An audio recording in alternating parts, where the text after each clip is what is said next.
Hello there, my name is Melissa Murphy. I'm owner of Prime Real Estate Group. This time of year, it's very common to get lots of questions from various buyers and sellers and even real estate agents asking the question of how is the market? Well, let's take a look at our local market here just in Spokane County to see what trends we are seeing. Join me here. This is real estate active single-family properties in Spokane County.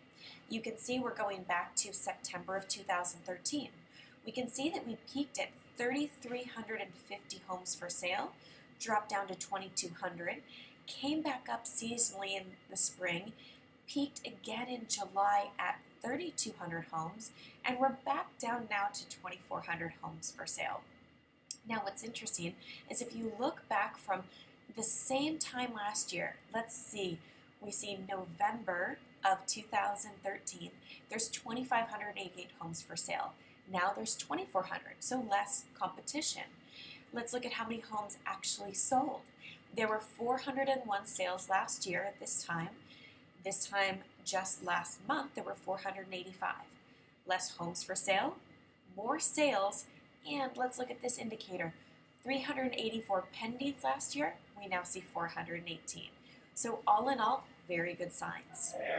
Next, let's look at average price per square foot. The average price per square foot actually is trending up. If you look year over year, we went from $84 a square foot now to $85. So I'd say we're not seeing large price increases in price per square foot, but trending upwards is always a good thing. Let's look at the next indicator, days on market.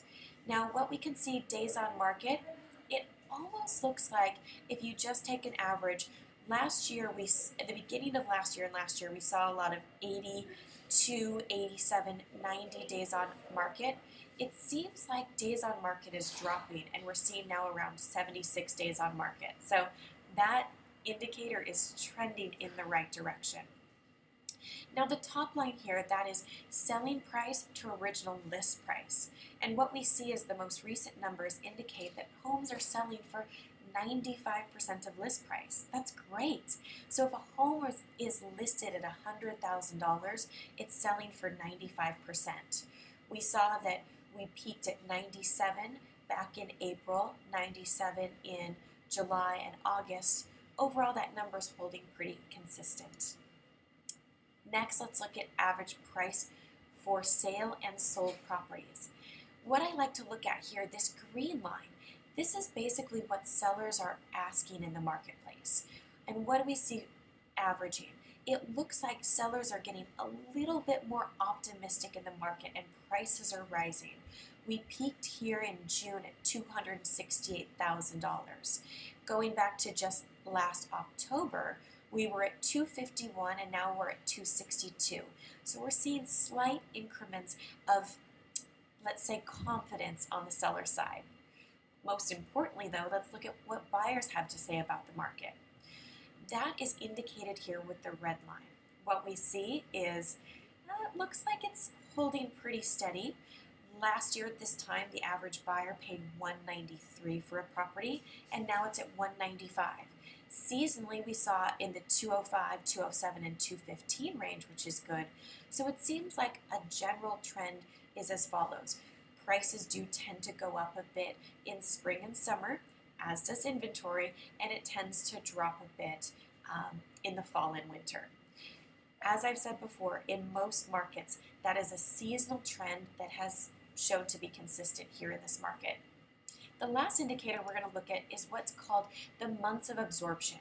This is what we call months of inventory, and what we're looking for is if no other properties came on the market based on the rate of sales, how many months would it take for every home in the market to sell? Well, currently the answer is 5 months. So if no other properties came on the market, it would take 5 months for everything in the market to sell. This time last year, we hovered around 6.5 or 7.5 months. Right now, we're trending in the right direction. This is what we call a normal market. Stay tuned for more market updates. I will be breaking the market down into specific neighborhoods. Since this is, again, all of Spokane County, I want to look at different trends that may be of more interest to you. So stay tuned.